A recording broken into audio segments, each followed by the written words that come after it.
Hi everybody! So this is me, Jeldanez, and welcome back to another vlog.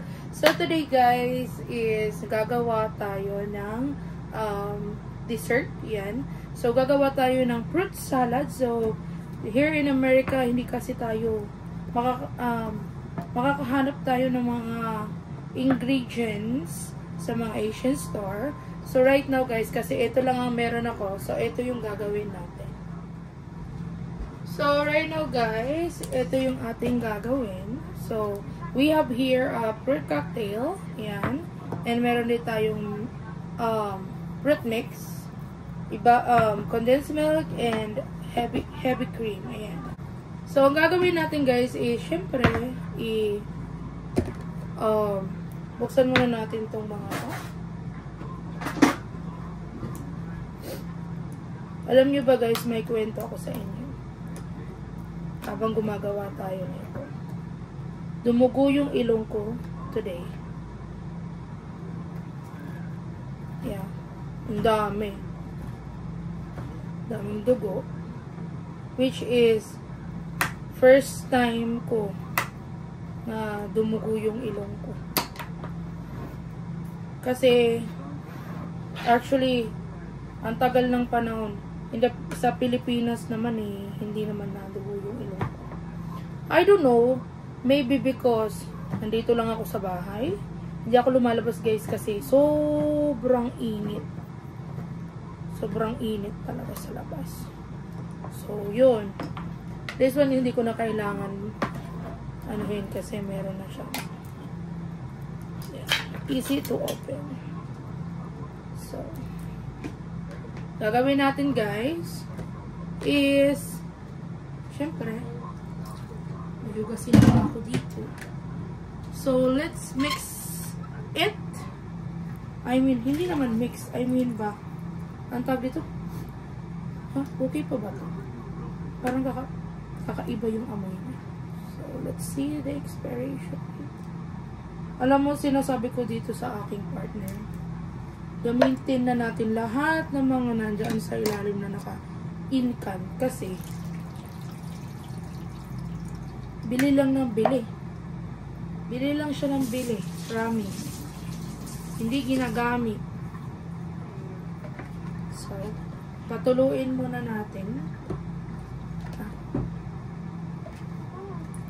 Patuluin muna natin guys. Yan.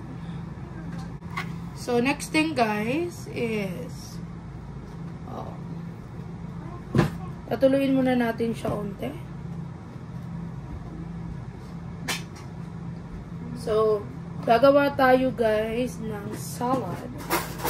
Sa Pilipinas, ito yung salad. Alam nyo guys, kasi yung partner ko mahilig siyang kumain. So, yun.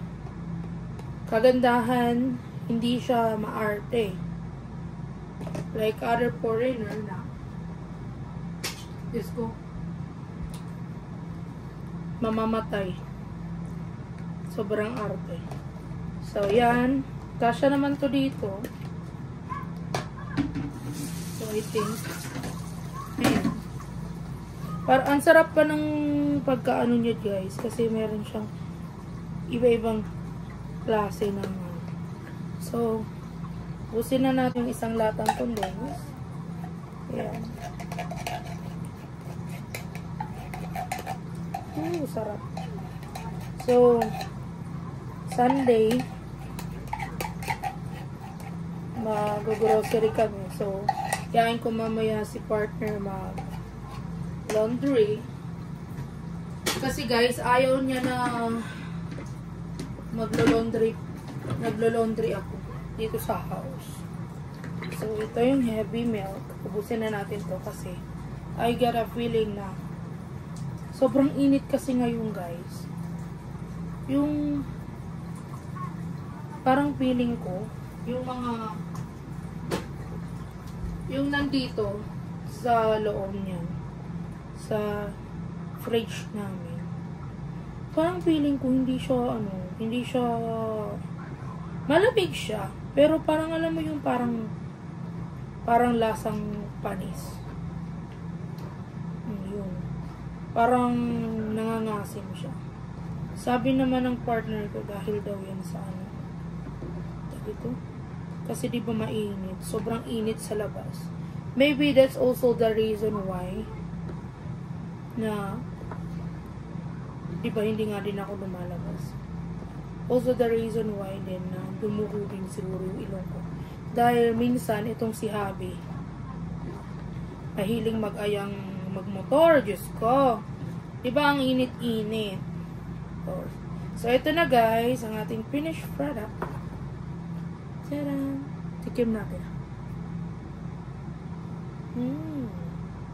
So, ito na ang ating fruit salad.